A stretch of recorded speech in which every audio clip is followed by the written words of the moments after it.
কার পরিবর্তন কখন হবে, কার কথাই বদলাবে, কখন বদলাবে কেউ জানে না। জানে কে? আল্লাহ। হয়তো তার কাছে এক কথা দিলে লাগছে যে হায় আসলে আমার জীবন এমন ঘৃণ্য জীবন। ফুজাইল ইবনে ইয়াজ রাহমাতুল্লাহ আলাই, রাত্রি গভীরে উনি বড় ডাকাত সর্দার ছিলেন।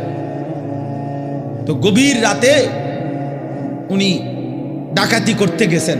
রাশিয়া সামারকান্দের বড় ডাকাত, পৃথিবীর একজন বড় বিখ্যাত ডাকাত সর্দার ছিল তিনি। তো রাত্রিবেলা যখন গভীর রাতে এক বাড়িতে ডাকাতি করতে ঢুকছে আল্লাহর কুদরতে, দরজার সামনে গিয়ে যখন দাঁড়াইছে তখন শুনতেছিল বাড়িওয়ালা ওই সময় আল্লাহর কোরআন পড়তেছে। আমার কাছে আরবি কিতাব আছে, কিতাবে লিখছে আজ-জুহাদু মিআতুন, ওই কিতাব। তো এটা বাংলা অনুবাদ হয়েছে দুনিয়া বিমুখ শতমনীষী, অসাধারণ কিতাব। তো রাহনুমা প্রকাশনী। তাই উনি দরজায় দাঁড়াইয়া শুনতেছে যে বাড়িওয়ালা ভিতর থেকে ওই ঘরের বুড়া মিয়া আল্লাহর কোরআন পড়তেছে। আলাম ইয়ানি লিল্লাযীনা আমানু আন তাখশা কুলুবুহুম লিযিকরিল্লাহ। আল্লাহ বলছেন, আমার মুমিন বান্দা, আমি আল্লাহর স্মরণ, আমার বন্দিগি, আমার জিকির, আমার ইবাদতের জন্য তোমার মনটা নরম হওয়ার, অন্তরটা নরম হওয়ার সময় আজও কি হয়নি? আজও হয় নাই বান্দা? আর কোনদিন আমাকে সেজদা দিবা না? আর কোনদিন আমার নামাজ পড়বা না? তাহলে আর কোনদিন হালাল খাইবা না? আর কোনদিন নারী পর্দা করবা না তুমি? আল্লাহ যেন ভেবে আম করে বলে। দিনের পর দিন যে ফজরের নামাজ পড়ে না, আল্লাহ যেন তাকে ডাক দিয়ে বলে, বান্দা তাহলে কি আর কোনদিন ফজরের সেজদা দিবা না? প্রতিদিন যে গালিগালাজ করে, আল্লাহ যেন বলে, বান্দা তাহলে কি আর কোনদিন এই গুনাহ ছাড়বা না? এভাবেই বলে যাইবা, এভাবেই আমি আল্লাহকে কষ্ট দিবা। তো এই ডাকাত সর্দার ফুজাইল, উনি তখন এই আয়াত হঠাৎ করে গভীর রাতে ওনার এই কথাইটা, উনি তো বুঝছে অর্থ, ওনার কলিজার মধ্যে গভীর রাতের নিস্তব্ধ, চারিদিকে তো ঠান্ডা নীরব, এই এক আয়াত ওনার কলিজা ছিদ্র করে ফেলছে, দিলে লাগছে। উনি পিছন দিকে ফিরে এসে চলে আসছে, বালা ইয়া রব্বি কদ আনা, আর চিৎকার করে দুই হাত তুলে বলছে, আয় রব, আয় মাওলা, সময় হলো, হয়েছে সময়, আমি আর এই নাফরমানির জিন্দেগি করব না, দিলাম ছাইড়া। এরপরে আমি যেটা বুঝাইছি আরেকটু রয়েছে কথা। এই ডাকাত সর্দার তিনি এত দুর্ধর্ষ ডাকাত ছিলেন যে ওই জামানায় আপনার যেই কোনো মানুষ, পথিক, মুসাফির, এমনকি বাচ্চা পর্যন্ত ওই অঞ্চলে ওনার নাম শুনলে ভয় পাইত। তো কিতাবে লিখছে যে মায়েরা তাদের বাচ্চাদেরকে দুষ্টামি করলে, ঘুম যাইতে না চাইলে ভয় লাগানোর জন্য বলতো, এই ফুজাইল রে ডাকি, তো বাচ্চা কাঁপতে শুরু করত। মানে তাইলে বাচ্চা সোজা হয়ে যেত, চুপ হয়ে যেত, এমন ভয় পাইতো তাকে, বাচ্চারা পর্যন্ত ভয় পাইতো তার নাম শুনে। তখন তিনি চিন্তা করছে, ওই ঠিক ওই সময় রাত্রে উনি পিছনের দিকে আইসা কোথায় যাবে এই মুহূর্তে, তো আল্লাহর কাছে এক ফোঁটা চোখের পানি ফেলতে ওনার মন চাইছে, তওবা করবে, মাফ চাইবে, আজকেই গুনাহ ছেড়ে দিবে। ছেড়ে তো দিলই, ডাকাতি করে না। তো লিখছে যে পার্শ্ববর্তী একটা খালি ঘর একটু দূরে, এমনি সারা বাড়ি আর কি, এটার মধ্যে মানুষ থাকার কথা না, এইখানে উনি একাকী মনে কইরা নিয়ত করছে যে এখানে ঢুকে আমি একটু নীরবে চোখের পানি ফেলে আল্লাহর কাছে এই রাতেই তওবা করব। তো উনি ঢুকছে ওই ঘরে, ঢুইকা দেখে ওইখানে কিছু লোক, যারা তৎকালীন জামানায় মানুষ এক জায়গার থেকে আরেক জায়গায় সফর করার সময় রাত হয়ে যাওয়ার কারণে এইখানে আশ্রয় নিছে কিছু লোক আর কি, ওরা ওইখানে শুয়ে রয়েছে, মুসাফির, পথিক মুসাফির। তো এই মুসাফির যেগুলো শুয়ে রয়েছে, ওরা গভীর রাত, কিন্তু কারো চোখে ঘুম নাই, শুয়ে আছে ঠিক চোখ খোলা। তো তখন উনি ঢুকেই শুনতেছে, ওরা বলতেছে এই সাবধান, ঘুমায়ও না কেউ, ফুজাইল যদি টের পায় তাইলে কিন্তু সব লুণ্ঠন করে ফেলবে, সব ছিন্ন ভিন্ন করে ফেলবে, সব কিছু ছিনিয়ে নেবে, কাজে কেউ ঘুমায়ও না, সতর্ক, কোনোভাবেই রাতটা পার করে এখান থেকে পার হইতে হবে। ফুজাইল কিন্তু যদি টের পায়, এই কথা উনি শুনছে, এর দাঁড়ায় দাঁড়ায়, উনি তো সেই ফুজাইল। এই তখন কিতাবে লিখছে উনি এইবার এমন কান্দা কাঁদছে, কাইদা বলছে মাওলা আমি বুঝি এমন নিকৃষ্ট হইলাম যে বাচ্চা পর্যন্ত আমারে ভয় পায়, এমনকি পথিক মুসাফির ভিন দেশি পর্যন্ত আমার নামে কাঁফে, আমি কি পরিমাণ মানুষের কষ্ট দিলাম। তখন উনি নিয়ত করে বলছে আল্লাহ আমি আর এই জমিনেই থাকবো না, এই মাটিতেই আমি এই দেশেই আর থাকবো না। তখন উনি তওবা করে সরাসরি হিজরত করে আল্লাহর ঘর মক্কায় চলে আসছে, আর বাকি হায়াত কাবার পাশেই উনি জীবন কাটিয়েছে।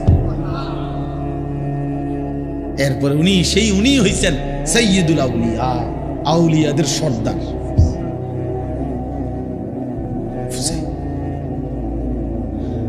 তাইলে বললাম আর কি যে কোনো কথা, কোনো এক আচরণ, কোনো এক শব্দ অনেক সময় চেঞ্জ করে ফেলে, জীবন তুলপার করে ফেলে, জীবন পরিবর্তন করে ফেলে। আল্লাহ তোমাদেরকেও বদলে দিক। তোমরা যারা কিশোর ছেলে, নওজোয়ান ছেলে, দোস্ত তোমার জীবনের কদর করা উচিত। তোমার কথা কেউ মনে করবে না, তুমি নষ্ট হয়ে গেলে ধীরে ধীরে তোমার জীবন, তোমার চরিত্র, তোমার আখলাক, তোমার লজ্জাস্থান, তোমার শরীর, তোমার কোমর, তোমার যৌবন তুমি শেষ করে দিলে খোদার কসম কেউ মনে করবে। এই যে মেয়েরা ঘুরছে তোমার সামনে সামনে, যে নর্তকীরা তোমারে দেখাইছে শরীর, যে অসভ্য মোবাইলের বেহায়া নারী তোমারে শরীর দেখাইছে, তোমার জীবন শেষ করে দিছে, ওই হাইওয়ান নারী জীবনেও কোনোদিন তোমার খবর নেই। আল্লাহ তাআলা বলতেছেন যে আমি তোমরা যাদেরকে অর্থবিত্ত, সহায় সম্পদ, টাকা পয়সা, ধন দৌলত দুনিয়াতে দিয়ে যাচ্ছি, তোমরা এটা ভেবো না। আল্লাহ বলে নাফরমান মনে মনে ভাবতেছে আল্লাহ তাও আমার উপরে রাজি, নইলে আমার এটি দেখ, আমার এদিকে কি সুন্দরে ভাত তরকারি খাওয়া, এত চুরি করি, আমার দিকে কোনো অসুবিধা হয় না, বুঝেন না কথা? আমি এত সিটারি করি, আমার দিকে কোনো অসুবিধা, কত সর্দিও হয় না, কত ভালো মানুষ দিয়ে দেখি আজ 10 বছর বিস্তার করে রয়েছে, লড়েও লড়তে পারে না, আমরা কি কারবারটা কি? আবু লাহাব মক্কার কাফের, নাম শুনছেন না আপনারা? নবীজি সাল্লাল্লাহু আলাইহি সাল্লামের বিরোধিতাকারীদের মধ্যে সবচেয়ে বেশি বিরোধিতাকারী যে কয়েকজন, এর মধ্যে একজন আবু লাহাব। সাহাবীরা ওরে বলতো, নবীর সাহাবীরা, এই আবু লাহাব। আবু লাহাবের একটা বদ অভ্যাস ছিল, নবীজি যেখানেই কাউকে কালেমার দাওয়াত দিতেন, মানে কাউরে ইসলাম বুঝাইতেছে মনে করেন, হে পিছন থেকে একটু দূরের থেকে ওর দিকে তাকাইয়া কইতো সাবধান, ধরা খাইও না, একবারে মারারিবা, আর বিড়ি খেতে না, এটা মিললে সিটারি যে করতে এত সুন্দর, ইডিহার করতে না, বেডি সাউন্ড, নাটক সাউন্ড, সিনেমা সাউন্ড, এটি সব ছেড়ে দিতে হইব এই মৌলবীর কথা শুনলে। হ্যাঁ, মানে বলতো না না। এরপরে নবীজি সাল্লাল্লাহু আলাইহি সাল্লাম সরে গেলেই এই বেঈমান ওই লোকের কাছে গিয়ে বলতো, কি কইছে, এই কইছে তোরে না, কহ সাবধান, এডি কইয়া হে বিরাট বড় জাদুকর, নাউজুবিল্লাহ, ও অনেক বড় গণক, ও একটা ফেস তাকাই দিছে সমাজটার মধ্যে, কয় যে আমাদের পুরাটা এলাকা নষ্ট করে লাইছে, মায়ের লগে এখন আর ফুতের মিল নাই, ফুতের লগে মার মিল নাই, স্বামীর লগে স্ত্রীর মিল নাই, বাপের লগে ফুতের মিল নাই, একটা বেড়াছাড়া লাগাই দিছে, নাউজুবিল্লাহ। এইভাবে সে বলতো। তো তাফসীরের মধ্যে আছে নবীজির বিভিন্ন সাহাবীরা পরে বলতো, আবু লাহাব তুমি যেই বাড়াবাড়ি করতেছো আতলারও, তোমার তো আল্লাহ তাআলা এই হাত অচল করে দিতে পারে, আল্লাহ তো তোমারে ধ্বংস করে দিবে, হাত তো অচল করে দিবে, তুমি নবীর এভাবে বিরোধিতা করতেছো, সারাক্ষণ লাগে থাকো তুমি পিছে পিছে। এই তখন তাফসীরের মধ্যে আছে প্রত্যেক দিন সকালবেলা আইসা ওই লোক পরিচিত, এরা সমবয়সী না, যারা ইমানদার হয়েছে সাহাবী, ওরাও তো অনেকেই কুরাইশ বংশীয়, তো সমবয়সী, এক লগে চলুন না মানুষ, তো আইয়েই কইতো, কিরে এই যে হাত কিচ্ছু হয়েছে না, এই যে কি সুন্দর কও তো কইলা তো এরম হইব কও, কিচ্ছু তো হয়েছে না। এই এত বড় হারামি আছে, হারামি দ্য গ্রেট, হারামির এক শেষ, ওই অহংকার করত। তো আল্লাহ তাআলা বলেন আয়াহসাবুনা আন্নামা নুমিদ্দুহুম বিহি মিন মালিন ওয়া বানিন নুসারিউ লাহুম ফিল খায়রাত। আল্লাহ বলে যাদেরকে আমি দুনিয়ায় কিছু সম্পদ এবং কিছু সন্তানাদি জিফুত নায়নাত করে দিছি, তারা ভাবতেছে আমি আল্লাহ তাআলা তাদেরকে ভালোর উপরেই রাখছি, কল্যাণের উপরেই রাখছি, খুশি আমি তাদের উপরে। তারা মনে মনে ভাবতেছে, না বাল্লা ইয়াশউরুন, আসলে তারা বুঝতেছে না যে শুধু সম্পদ, শুধু সন্তান, শুধু অর্থ, শুধু ক্ষমতা, শুধু সুস্থতা, দুনিয়াবি কোনো চাওয়া পাওয়া পূর্ণ হওয়া, এটা কোনোভাবেই আল্লাহর সন্তুষ্টির কোনো পরিচয় নয়। আল্লাহর সন্তুষ্টির পরিচয় নয়। বাঘের, সিংহের, গরুর, ছাগলের কোনোদিন সর্দিও হয় না, কাশিও হয় না, ব্যায়ামও হয় না, পেটে ব্যথাও হয় না, ডায়াবেটিসও নাই, গ্যাস্ট্রিকও নাই, কিচ্ছু নাই। তাহলে তো আল্লাহ তাআলা সবচেয়ে বেশি সন্তুষ্ট জানোয়ারের উপর, নাকি? কথা বলে না কেন? তাহলে এইটা নেই, পেটে অসুখ, মাথা ব্যথা নাই, ভাত খাইতে আসি, ঘুম যাইতে আসি, এটাই যদি প্রমাণ করে আল্লাহ সন্তুষ্টি, তাহলে তো জন্তু জানোয়ারের এগুলো আরো বেশি পূরণ হচ্ছে। হ্যাঁ, কোনো হাসপাতাল নাই, চিকিৎসা এত বেশি কিছু নাই, অতএব এটা না। আল্লাহ বলছে বল্লা ইয়াশউরুন, না না, নাফরমান বান্দা বুঝতেছে না, ও বুঝতেছে না। ভাত খাইতে দিচ্ছি বলে, ঘুম যাইতে দিচ্ছি বলে আমি এটা প্রতিদিনের জন্য বলি যে আরে ভাই, কেউ আসো তোমরা ছেলেরা, হয়তো মনে করছো কোনো রোগ নাই, শোক নাই, কেউ বাধা দেয় না, সব মন মতো চলতেছে, মন মতো তুমি ভেবেছ এভাবেই চলবে। না না, আল্লাহ বলে দুনিয়ায় ভালো থাকা, দুনিয়ায় একটু আরামে থাকা, এটা আমি আল্লাহর সন্তুষ্টির পরিচয় প্রমাণ নয়। আমি তো কাফের বেঈমানকে দুনিয়া অনেক ভালো থাকতে দিছি, অনেক সম্পত্তি দিয়ে ভরপুর করে দিছি। অতএব এগুলো কি আমি আল্লাহর সন্তুষ্টির জন্য দিছি? কথা বলেন না কেন? তাহলে এটা না।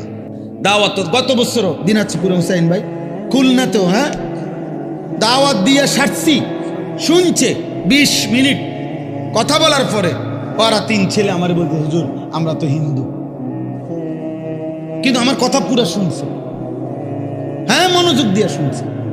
আমি বলছি ঠিক আছে ভাই, কোনো অসুবিধা নাই, মালিকের কথাই বলছি, তোমার সৃষ্টিকর্তার কথাই তোমারে শুনাইছি। সেই দিন এক মাওলানা সাহেব রংপুর থেকে খবর পাঠাইছেন যে একটা মাহফিলের ডেট দিতাম।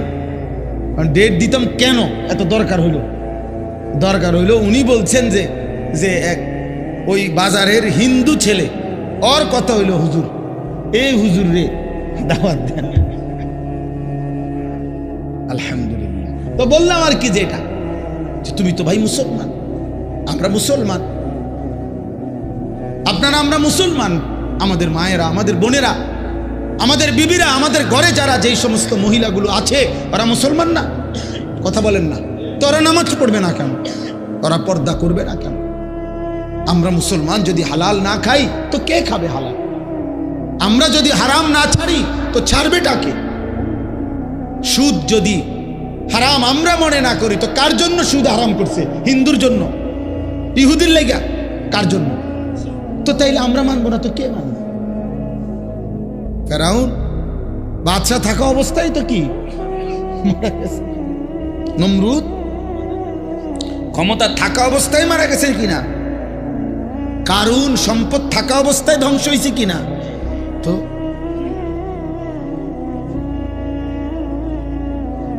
আল্লাহ মাফ করে দেন, মাফ করে দেন।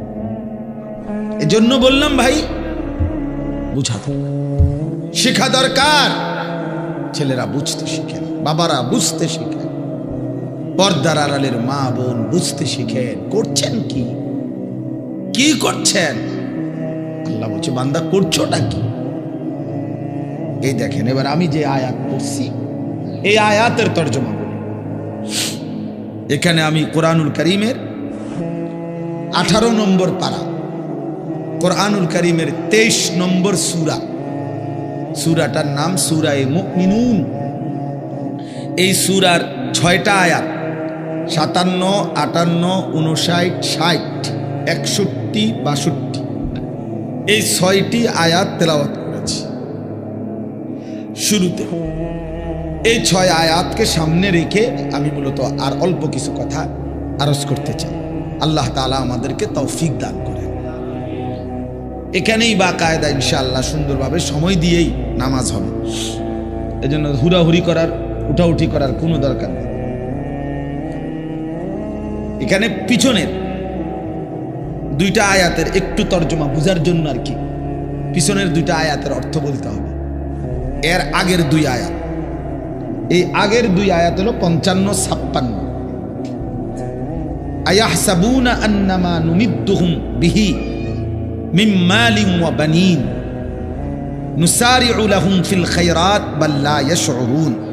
এই লোক এই পৃথিবীতে যাকে আল্লাহ তাআলা নিয়ম মাফিক খাদ্য খাবার, অর্থ সম্পদ, স্ত্রী সন্তান, দুনিয়াবি পদ পদবি মনে করে সব কিছু নিয়ম মাফিক সুন্দর মতো দিতে আছে, খাইতেছে আরামসে, ঘুমো যাই। ওই ভাই, এই টুপিওয়ালা ভাই, আপনি মোবাইল এটা নামান। নিজের জন্য শুনলে ভালো ছেলেরা বাবা, তাইলে তুমি আমি এই যে আমরা এখন বলছি এর মানে কি?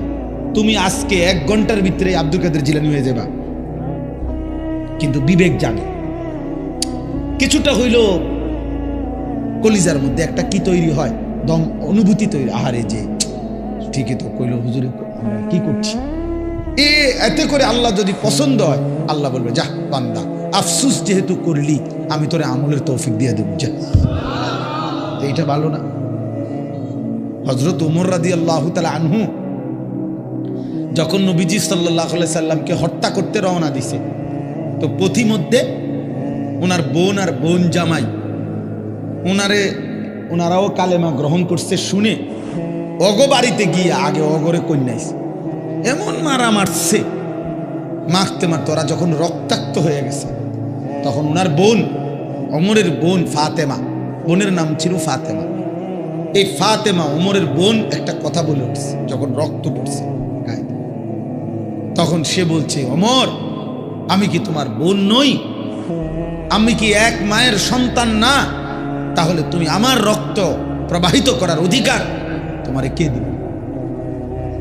আমি কি এক মায়ের সন্তান না? এই ওমর রাদিয়াল্লাহু তাআলা তখন থেমে গেছে, কাঁপ দিয়ে উঠছে, ইন্না লিল্লাহি, আমার আপন বোন, আমি ওরা মানলাম কেন? রক্ত ঝরাইবার অধিকার আমি কেন পাই? এরপরে ওমর রাদিয়াল্লাহু তাআলা থাইমা গেছে। থাইমা উনি এবার একটু থাইমা আরে বলছে, বোনেরে তাহলে হন, আমি যে সময় ঢুকছি এই সময় কি জানি পড়তেছিলি, এটি ক, কি পড়তেছিলি ক, এটা শোনা। আমার মনে হয় আর কি মালিক আসমান থেকে বলতেছে, ওমর ঠিক আছে, এবার হেদায়েত দিয়ে দেব, হেদায়েত দিয়ে দেব, যা শুনতে চাইছো তো যাও, ঈমান দিয়ে দেব।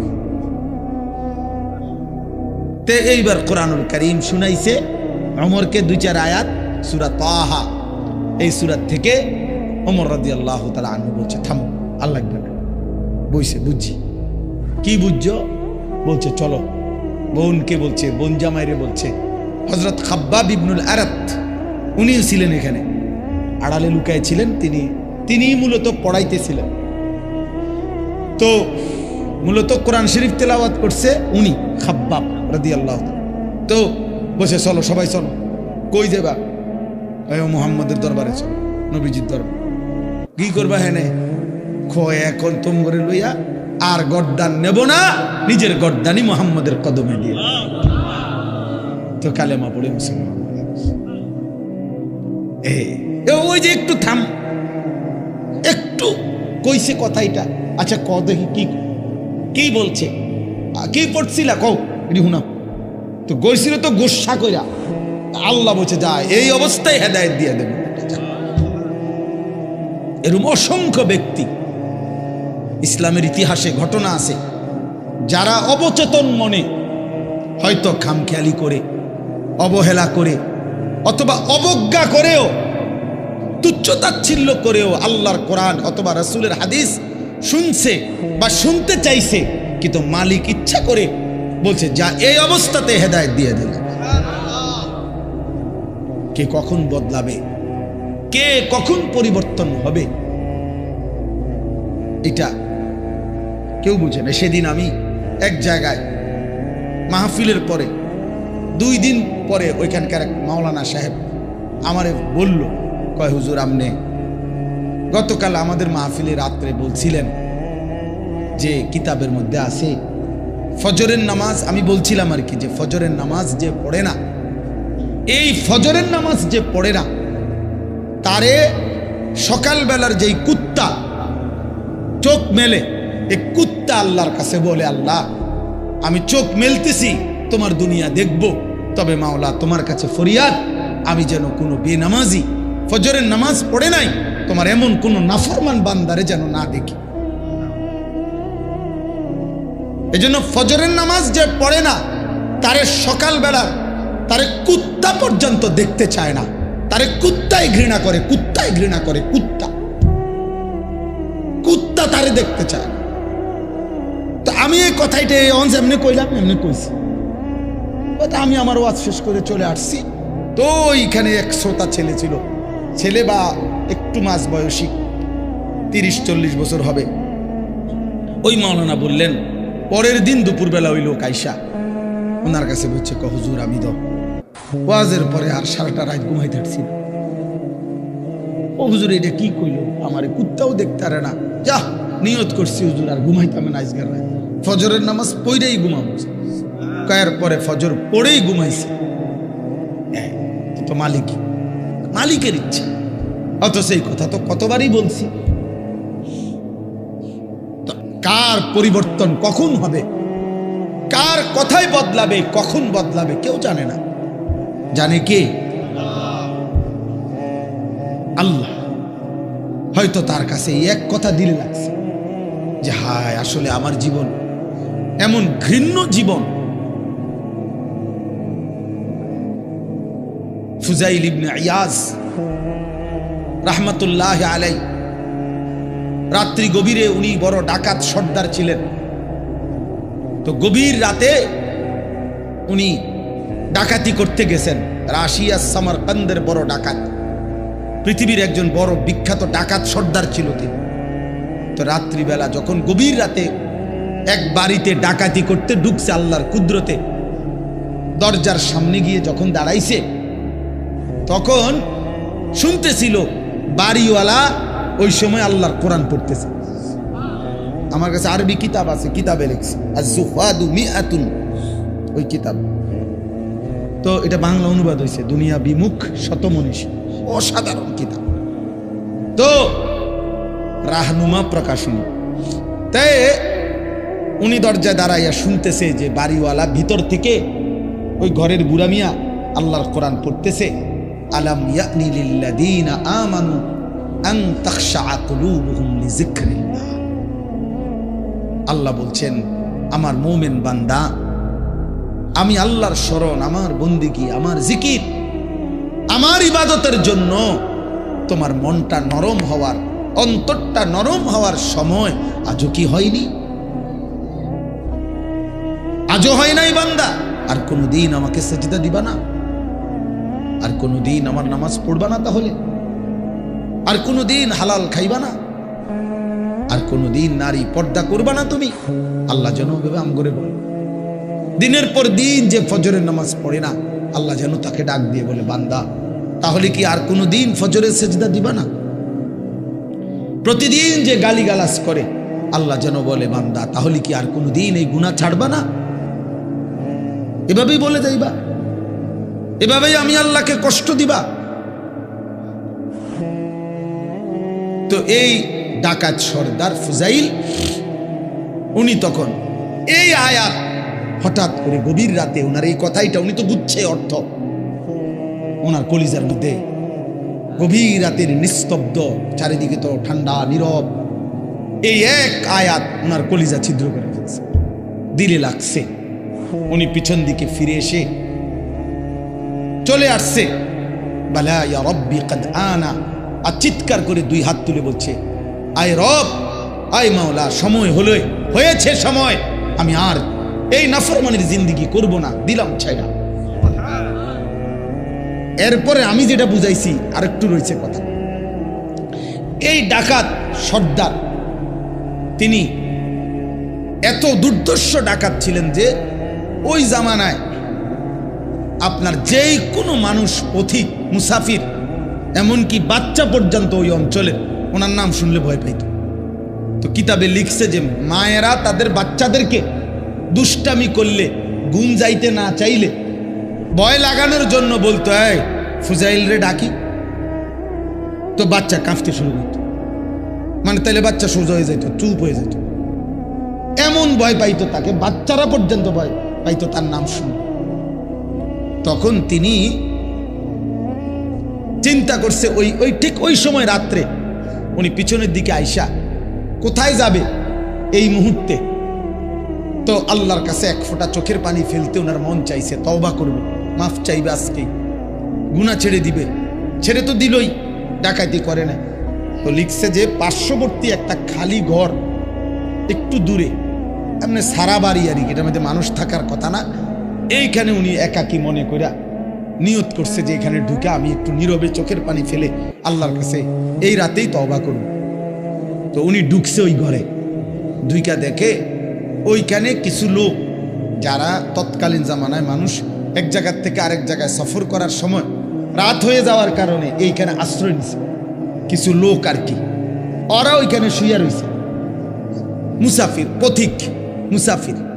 তো এই মুসাফির যেগুলো শুয়ে রয়েছে, ওরা গভীর রাত, কিন্তু কারো চোখে ঘুম নাই, শুয়ে আছে ঠিক চোখ খোলা। তো তখন উনি ঢুকেই শুনতেছে, ওরা বলতেছে, এই সাবধান, ঘুমায়ও না কেউ, ফুজাইল যদি টের পায় তাইলে কিন্তু সব লুণ্ঠন করে ফেলবে, সব ছিন্ন ভিন্ন করে ফেলবে, সব কিছু ছিনিয়ে নেবে, কাজে কেউ ঘুমায়ও না, সতর্ক, কোনোভাবে রাতটা পার করে এখান থেকে পার হইতে হবে, ফুজাইল কিন্তু যদি টের পায়। এই কথা উনি শুনছে, এর দাঁড়ায় দাঁড়ায়, উনি তো সেই ফুজাইল। এই তখন কিতাবে লিখছে উনি এইবার এমন কান্দা কাঁদছে, কাইদা বলছে, মাওলা, আমি বুঝি এমন নিকৃষ্ট হইলাম যে বাচ্চা পর্যন্ত আমারে ভয় পায়, এমনকি পথিক, মুসাফির, ভিন দেশি পর্যন্ত আমার নামে কাঁপে, আমি কি পরিমাণ মানুষের কষ্ট দিলাম। তখন উনি নিয়ত করে বলছে, আল্লাহ, আমি আর এই জমিনেই থাকবো না, এই মাটিতেই, আমি এই দেশেই আর থাকবো না। তখন উনি তওবা করে সরাসরি হিজরত করে আল্লাহর ঘর মক্কায় চলে আসছে, আর বাকি হায়াত কাবার পাশেই উনি জীবন কাটাইছে। এরপর উনি হইছেন সাইয়্যিদুল আউলিয়া, আউলিয়াদের সর্দার।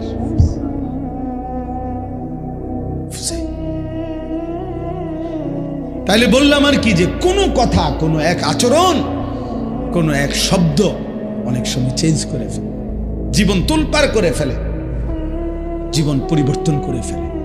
আল্লাহ তোমাদেরকেও বদলে দিক। তোমরা যারা কিশোর ছেলে, নওজোয়ান ছেলে, দোস্ত, তোমার জীবনের কদর করা উচিত। তোমার কথা কেউ মনে করবে না, তুমি নষ্ট হয়ে গেলে ধীরে ধীরে তোমার জীবন, তোমার চরিত্র, তোমার আখলাক, তোমার লজ্জাস্থান, তোমার শরীর, তোমার কোমর, তোমার যৌবন তুমি শেষ করে দিলে, খোদার কসম কেউ মনে করবে। এই যে মেয়েরা ঘুরছে তোমার সামনে সামনে, যে নর্তকীরা তোমারে দেখাইছে শরীর, যে অসভ্য মোবাইলের বেহায়া নারী তোমারে শরীর দেখাইছে, তোমার জীবন শেষ করে দিছে, ওই হাইওয়ান নারী জীবনেও কোনোদিন তোমার খবর নেবে, কোনো খবর নেবে, ফাঁকি দিয়ে তুমি তোমার হায়াত শেষ করে দিলে। তোর নিজের চরিত্র, নিজের আখলাক, নিজের ঈমান, নিজের আখেরাত, নিজের শরীর, নিজের যৌবন সব শেষ করে দিলা, বিনিময়ে ঘোড়ার আন্ডা ছাড়া, ঘোড়ার ডিম ছাড়া আর কিছুই, বিনিময়ে ফাসাদ লাত্তি ছাড়া আর কিছুই, আর কিছুই মিলবে। এজন্য কেউ যদি বুঝে থাকো, বাবা আপনারাও যারা বয়স্ক লোক, এই সুদ খান, কিস্তি নেন, ওজনে কম দেন, 2 নম্বরই 6 নম্বরই সিটারি ব্যবসা বা উপার্জন করেন, আপনার কথা কেউ মনে রাখবেন, শুধু শুধু কষ্ট করতেছেন। হ্যাঁ, জিপুত সর্বোচ্চ পয়লা বছর হয়তো গরুর গোস্ত দিয়া মানুষ দুজন খাওয়াইব, আর এর পরের বছর ফার্মের মুরগা, এর পরের বছর এই বছর একটু বেশি ঝামেলা আছে, ফাঙ্গাস মাছ। যাক হুসেন ভাই দুজন কইছেন, ধরে নিলাম যান 3 বছর পর্যন্ত, 4 নম্বর বছর তো আর মাছে নাই, আর খবর নাই। স্বার্থপর সন্তান ভুলে যাবে, স্বার্থপর স্ত্রী ভুলে যাবে। ধোকা ধোকা ধোকা। কবর থেকে শুনবেন ওরা ওদেরকে নিয়ে ব্যস্ত আছে, আপনার কথা মনে করার আর কেউ নাই। হাদিসের মধ্যে আছে, আল্লাহর নবী সাল্লাল্লাহু আলাইহি সাল্লাম বলেন, কোন ব্যক্তিকে, শুনেন বাবাদের, নবীজি বলছেন, কোন ব্যক্তিকে যদি হাত পাও বাইন্দা, মনে করেন হাত পাও একদম বাইন্দা সাগরের মধ্যে অথই নদীর মধ্যে যদি কাউকে ছেড়ে দেয়, বাঁচার অথবা একটু সাঁতার কাটার 1 মিনিট কোনো সুযোগ ক্ষমতা আছে? কেন নাই? কারণ কি করে রাখছে? হাত পা বাইন্দা ছেড়ে দিছে। তাহলে ওই লোকটা সাগরের তলদেশে, নদীর তলদেশে পৌঁছতে কয় ঘন্টা লাগবে?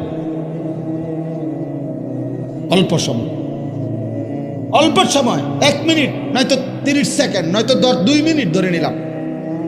আল্লাহর নবী সাল্লাল্লাহু আলাইহি সাল্লাম বলছেন, একজন মুমূর্ষ, আরে মৃত্যু যার হয়ে যায়, মাইয়িত, এই মাইয়িত ওই রকম যে ব্যক্তিকে বেঁধে হাত পাও সাগরের নিচে ছেড়ে দিছে, সে যেন নিচ গভীরে পৌঁছে গেছে। অর্থাৎ তার তো আর নিজের ঈমান, আমল, জিকির, তেলাওয়াত, সেজদা, দান, সাদাকা, মাটির উপরে তো তার নামে কোটি কোটি টাকার সম্পদ আছে, কিন্তু তার তো দান করার আর কোনো ক্ষমতা নাই।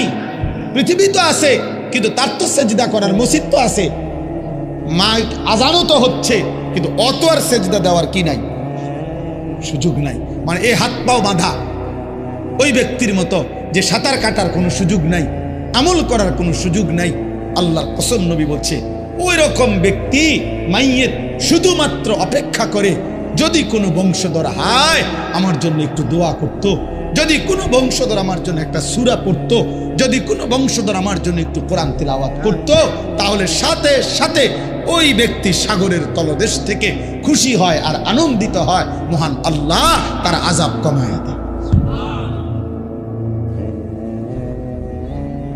তাহলে ওই রকম সন্তানও তো বানাইল না, সন্তানও তো এবারে নিজে জীবিত থাকতে ওনার চোখের সামনে ছেলে 365 দিনে কোনোদিন ফজরের নামাজ পড়ে না, ওনার মরার পরে ওই ফুতে তাহাজ্জুদ করব, ঠিক না?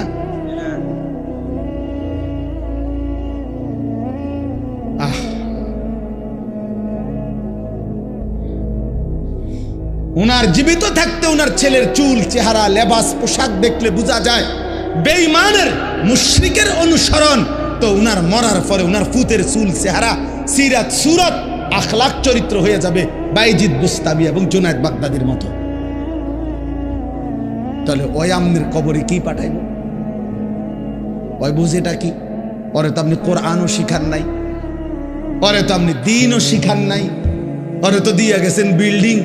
তো ওই আমনের কবরে ডেলি একটা একটা ইট খুললা খুললা কবরে দিয়ে, আব্বা আমনে আমার জন্য বিল্ডিং রেখে গেছেন, আমি দরকার হইলে আলগা ইট আমি লাগামু, আমনের ইট আমনের কবরে দিলাম, আমনের সিমেন্ট ডেলি 1 কেজি সিমেন্ট আমনের কবরে দিলাম। ধরেন আমনেরই দেখছি আব্বা মৃত্যু পর্যন্ত আমনে সাদওয়ানে বইয়া বইয়া বন খাইতেন আর বিড়ি খাইতেন।